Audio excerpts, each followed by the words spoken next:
എൻ്റെ എല്ലാ പ്രിയപ്പെട്ടവർക്കും പുതിയൊരു വീഡിയോയിലേക്ക് സ്വാഗതം. എല്ലാവരും സുഖമായിട്ടിരിക്കുകയാണെന്ന് വിശ്വസിക്കുന്നു. അപ്പോൾ ഇന്നത്തെ എൻ്റെ കണി ആരാണെന്ന് വെച്ചാൽ നമ്മുടെ കണ്ടൻ പൂച്ചയാണ് കേട്ടോ. അപ്പോൾ നമ്മുടെ പാറപ്പൊടികളൊക്കെ കുറേ ചാക്കിൽ ഇങ്ങനെ വാരി വെച്ചിട്ടുണ്ട്. അതിൻ്റെ മുകളിൽ ഒരു ടാർ പാക്കറ്റ് ഇങ്ങനെ വെച്ചിട്ടുണ്ട്. രാവിലെ ഞാൻ പോയി നോക്കിയപ്പോൾ കാണാം കണ്ടൻ അവിടെ കിടക്കുന്നു, എന്നെ വിളിക്കുന്നു. അപ്പോൾ ഞാൻ അവനെ ചെന്നൊന്ന് താലോലിച്ചു, പിന്നെ അവനെ വിളിച്ചു. അതിനുശേഷം അവന് കുറച്ച് പാലൊക്കെ കൊടുത്തു. അപ്പോൾ അവൻ സന്തോഷത്തോടെ ആ പാലൊക്കെ കുടിച്ചു. അതിനുശേഷം നമ്മുടെ വീട്ടിൽ കുറേ നേരം കിടന്നിട്ടാണ് പിന്നെ അവൻ കറങ്ങാനൊക്കെ പോയത് കേട്ടോ. അപ്പോൾ ഇന്ന് അവൻ്റെ ആ ഭാര്യയെ നമ്മൾ കണ്ടില്ല, കുഞ്ഞുങ്ങളുമായിട്ട് അവൾ ഷെഡിലായിരിക്കും. പിന്നെ അതിനുശേഷം ഞാൻ വന്നിട്ട് ദോശയും അതേപോലെ തന്നെ ചിക്കൻ കറിയും കാപ്പിയൊക്കെ ആയിട്ട് കുടിച്ചു. പിന്നെ അതിനുശേഷം ദേ നമ്മുടെ ചെടി ഇങ്ങനെ ചിരിച്ചുകൊണ്ട് നിൽക്കുന്നു.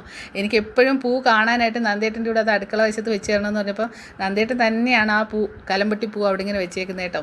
പിന്നെ അതിനുശേഷം ഞാൻ ഒന്ന് ഓലഞ്ഞാലി ആയാലോ എന്ന് വിചാരിച്ചിട്ട് ഓലയിലെ ആ ഒരു ഓലക്കാലിലൊക്കെ പിടിച്ച് ഇങ്ങനെ നോക്കി ആ ഒരു മഞ്ഞുതുള്ളിയൊക്കെ കണ്ട് ഇങ്ങനെ നിന്നപ്പം കാണാം എന്താണ് ഇന്ന് ചേമ്പും തണ്ട് വെച്ചിട്ട് ഒരു കറി വെച്ചാലോ എന്ന് വിചാരിച്ചു. ചേമ്പിനകത്ത് ഈ വെള്ളത്തുള്ളിയൊക്കെ വീണിട്ട് ഇങ്ങനെ ഒഴുകുന്ന ഒരു, അതായത് മുത്ത് പോലെ ഇങ്ങനെ നിൽക്കുന്നു കേട്ടോ.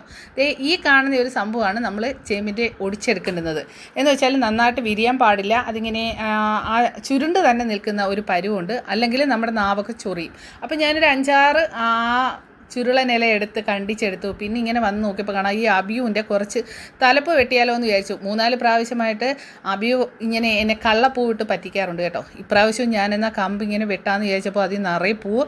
ഇപ്രാവശ്യം കൂടെ ഒന്ന് നോക്കിയിട്ട് എന്നാൽ വെട്ടാമെന്ന് വിചാരിച്ചു. പിന്നെ കുറച്ച് കറിവേപ്പിലയും കാന്താരിയൊക്കെ ഒടിച്ചു. അതിനുശേഷം ഞാൻ ഇന്നലെ എനിക്കൊരു അബദ്ധം പറ്റി കേട്ടോ. ഞങ്ങൾ ഇന്നലെ പുറത്ത് പോയപ്പോഴാണ് നമ്മുടെ ചേച്ചി വന്നത് തൂക്കുന്നത്. അപ്പം ആ ആമ്പൽ നിന്നതിൽ മൊത്തത്തിൽ പായലായിരുന്നു. അപ്പോൾ അതൊക്കെ ഒന്ന് വൃത്തിയാക്കണമെന്ന് ഞാൻ ഇങ്ങനെ പറഞ്ഞു. ഞാൻ വന്നപ്പോഴത്തേക്കും നമ്മുടെ താമരയുടെ 2-3 ഇലയും വെട്ടിക്കളഞ്ഞു, ആമ്പലിൻ്റെ പായലെല്ലാം മാറ്റിയിട്ടുണ്ടായിരുന്നു കേട്ടോ. അപ്പോൾ എനിക്കൊരു ചെറിയ വിഷമം തോന്നി. എന്താ വെച്ചാൽ അതിൻ്റെ ഇലയെല്ലാം പോയല്ലോ എന്ന് വിചാരിച്ചു.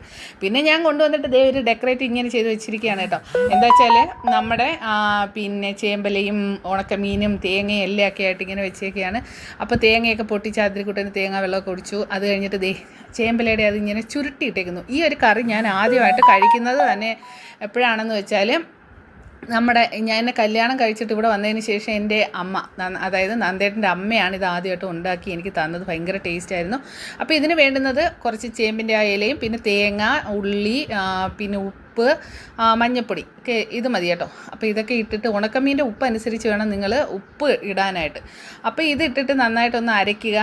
ഞാൻ എന്തെങ്കിലും പറയാൻ വിട്ടുപോയെന്ന് ഞാൻ ഓർക്കുന്നില്ല. അരച്ചതിന് ശേഷം ഈ ചേമ്പലയും ഉണക്കമീനും, ആദ്യമേ ചേമ്പല വേവിക്കുക, പിന്നെ ഉണക്കമീൻ അധികം വേവില്ലല്ലോ, കുറച്ച് ഉണക്കമീൻ ഒരു 3-4 എണ്ണം ഇടുക. അതിന് ശേഷം വെന്തതിന് ശേഷം അരപ്പ് അതിലേക്ക് ഒഴിക്കുക. പിന്നെ തിള വരുമ്പോഴത്തേക്കും നമ്മൾ കടുക് വറുത്ത് കൊടുക്കുക. അപ്പോൾ സിമ്പിളാണ്, നല്ല ടേസ്റ്റി കറിയാണ്. പിന്നെ വൈകിട്ടല്ല, കുറച്ച് കഴിഞ്ഞ് അതിരിക്കുട്ടന് ഒരു വാക്സിൻ എടുക്കണമായിരുന്നു. അപ്പോൾ ഇത്രയേ ഉള്ളൂ. ടാറ്റാ.